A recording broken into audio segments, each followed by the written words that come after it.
hemos enviado al Parlamento desde el Poder Ejecutivo, ya está colgado en la página web de Presidencia, proyecto de ley que tiene por objeto la promoción del empleo para poblaciones vulnerables.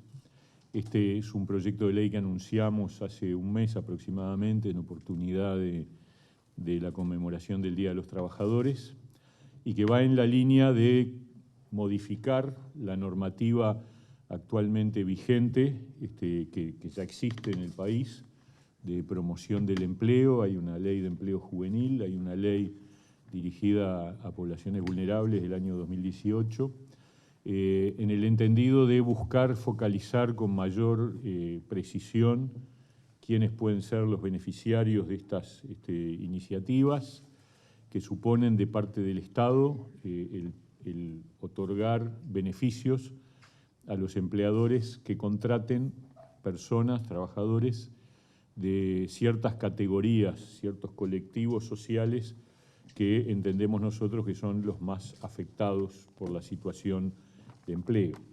En ese sentido, lo que hacemos es unificar en un solo instrumento legislativo los distintos programas de promoción que tienen como factor común la idea de otorgar un beneficio a los empleadores que contraten estos trabajadores en base a un descuento de obligaciones con respecto al Banco de Previsión Social.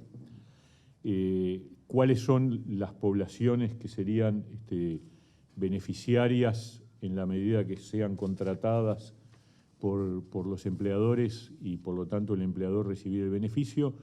Son los jóvenes, tal cual hoy está presente en la Ley de Empleo Juvenil, las personas mayores de 45 años, esta es sí una novedad porque si bien hay una normativa vigente que puede incluirlos, no está específicamente orientada en torno al grupo de mayores de 45 años, en el entendido de que son una población que cuando queda sin empleo le resulta muy difícil la reincorporación laboral.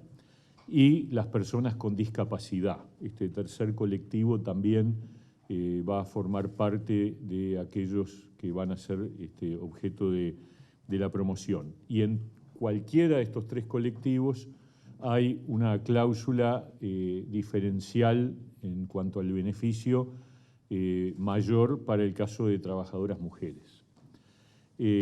En general, salvo alguna excepción, el subsidio es por 12 meses. La idea es que sea imputado como crédito con respecto a obligaciones del BPS. Los montos del subsidio siempre están en proporción a la carga horaria contratada. La ley lo que habla es del supuesto de un contrato de tiempo completo y por lo tanto el subsidio va a ir en proporción a ello.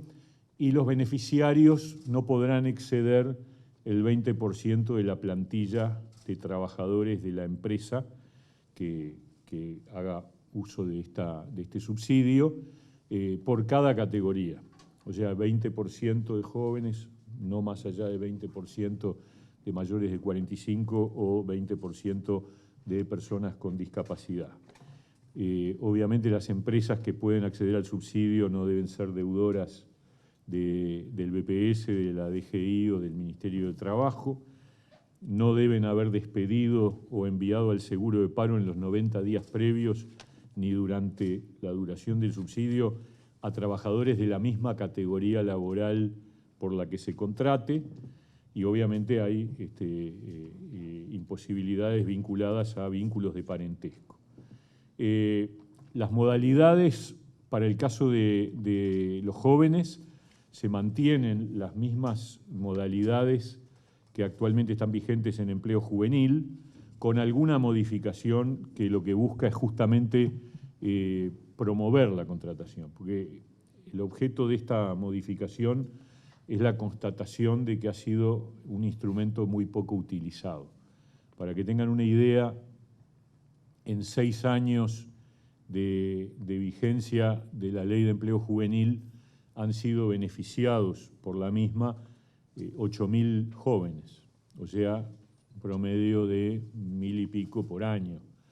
Por lo tanto, nos parece que hay algún problema que tiene que ver, desde nuestro diagnóstico, con que es un procedimiento engorroso o que el subsidio no sea suficientemente atractivo. Entonces, por ejemplo, y este es un cambio muy importante a nuestro modo de ver, en la modalidad de primera experiencia laboral, esto es para los jóvenes que no hayan tenido una inserción laboral formal superior a 3 meses, se otorgará un subsidio por cada joven que se contrate bajo la modalidad de primera experiencia laboral, que tendrá un valor de 6.000 pesos mensuales por trabajador para la empresa contratante. En el caso de que sea una joven mujer, será de 7.500. Pero, a diferencia del sistema actual, luego de los 12 meses, que es lo que dura el subsidio, se mantendrá una exoneración de aportes patronales por ese trabajador mientras se mantenga el empleo hasta que el joven cumpla 25 años. O sea que acá hay un paso muy importante de apuesta a la continuidad. No queremos que el puesto de trabajo dure lo que dura el subsidio. Y por lo tanto lo que hacemos es impulsar a que la continuidad del puesto de trabajo ocurra, y en tal sentido hay una renuncia fiscal a costo del BPS, del aporte patronal por ese joven hasta que cumpla los 25 años. Después se mantiene las modalidades de práctica laboral para egresados, también las prácticas formativas, remuneradas y no remuneradas. Y con respecto al trabajo protegido joven, que es la modalidad que más se ha usado en estos años, se establece, en vez de un monto determinado de subsidio, hasta ese monto, porque hay allí un valor extremadamente elevado. Entonces, el monto del subsidio será hasta el 80% de la retribución del joven, con un monto máximo que no podrá superar el 80% de 2 salarios mínimos nacionales.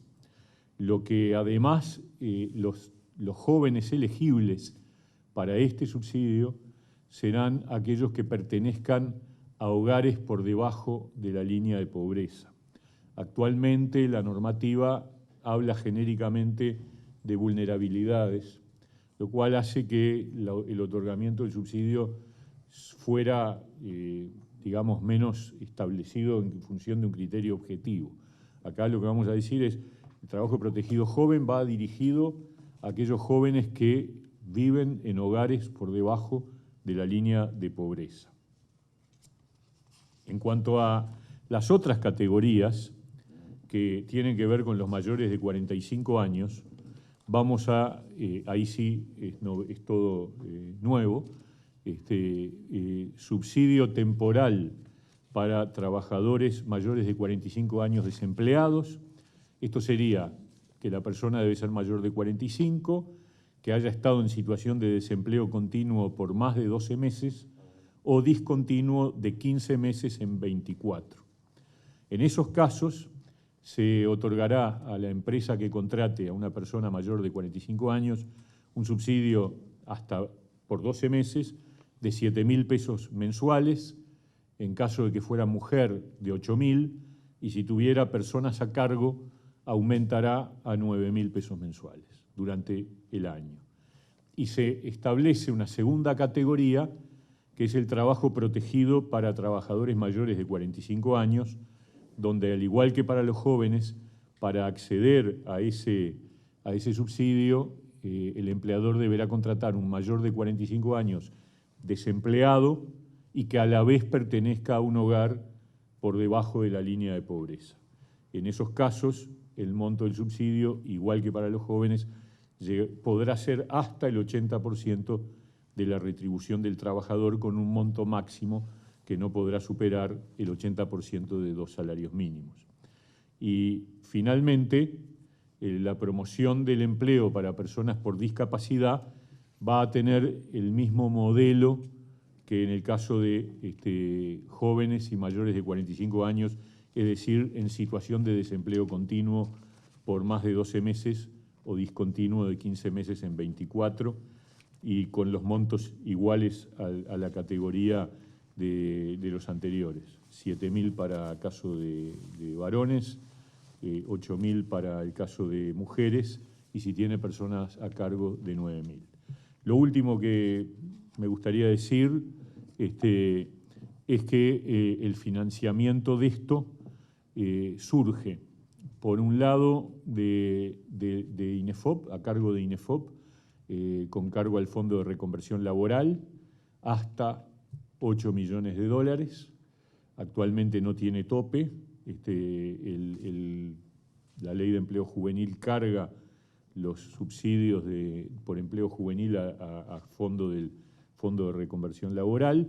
Ahora topeamos en 8 millones y hay otros 8 millones que provienen de rentas generales. Con respecto a esta modalidad, yo creo que es un impacto moderado, es decir, tengo claro que la verdad que el problema del empleo tiene como motor principal el crecimiento de la economía y el aumento de la inversión. Esto es lo que se llama políticas activas de empleo, que lo que queremos es que sean mejor focalizadas y más usadas de lo que han sido hasta ahora, pero no pretenden ser la solución al tema del desempleo. Para que se hagan una idea, 8.000, digamos, lo que hoy se está contratando en jornales solidarios es aproximadamente un punto de desempleo, aproximadamente. Yo creo que hay cosas que son estructurales y que por lo tanto este proyecto de ley lo que busca es responder a problemas estructurales de